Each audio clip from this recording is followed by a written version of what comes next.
saya buat pada hari Jumat pertama di bulan Februari tahun ini, tahun 2022. Yang kita tahu bersama, Jumat pertama merupakan hari bagi kita untuk melakukan penghormatan atau bentuk praktek kesalehan atau devosi kepada hati kudus Yesus. Dan hari ini bagi saya sangat berkesan sehubungan dengan bacaan Injil yang menampilkan bagaimana Yohanes Pembaptis itu wafat. Kematiannya disebabkan oleh luapan emosi senang dari Raja Herodes. Raja Herodes begitu senang sampai ia lupa diri. Ia begitu senang melihat putri Herodias menari pada acara ulang tahunnya. Ia bersumpah untuk mengabulkan apa saja yang menjadi permintaan dari anak perempuan itu.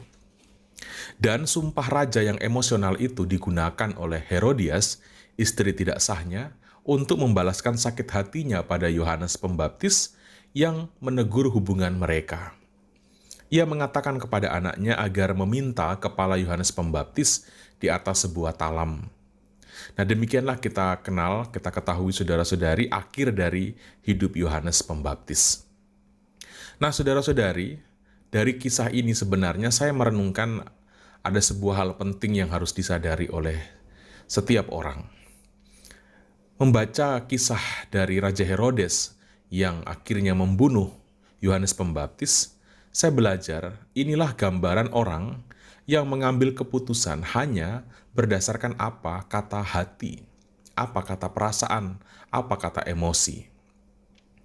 Kalau kita sungguh-sungguh merenungkan hidup ini, ciri dari kedewasaan hidup itu ditandai dengan apa?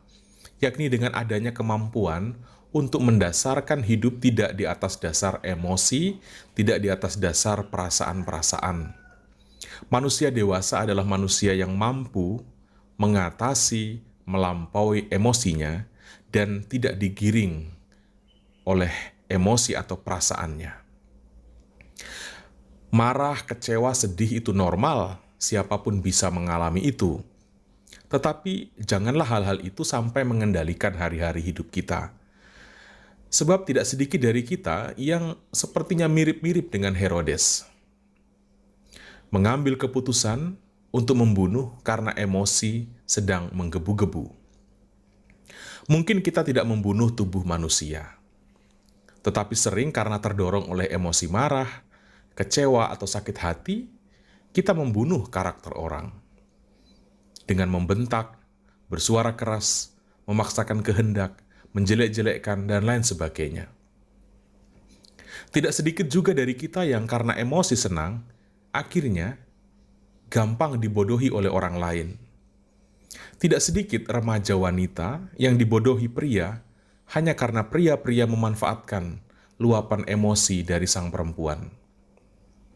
Sama persis seperti ketika Herodias memanfaatkan emosi Herodes untuk membalaskan dendamnya. Ketika hidup kita sering berlandaskan emosi, maka kita sering juga akan dimanfaatkan oleh orang lain. Nah, saudara-saudari, perayaan Jumat pertama itu mengingatkan kita akan hati Yesus yang Maha Kudus. Nah, saya sebagai misionaris hati kudus Yesus merefleksikan hal ini. Baiklah, saya dan kita semua tentu dalam pergumulan apapun hidup kita, ketika kita sedang dalam perasaan atau emosi tertentu, entah itu menggebu-gebu dalam perasaan senang ataupun dalam perasaan marah, sedih, atau kecewa, kita tidak mengikuti apa kata hati atau apa kata perasaan saya, tetapi mengikuti apa kata hati Yesus atas peristiwa atau kejadian tertentu.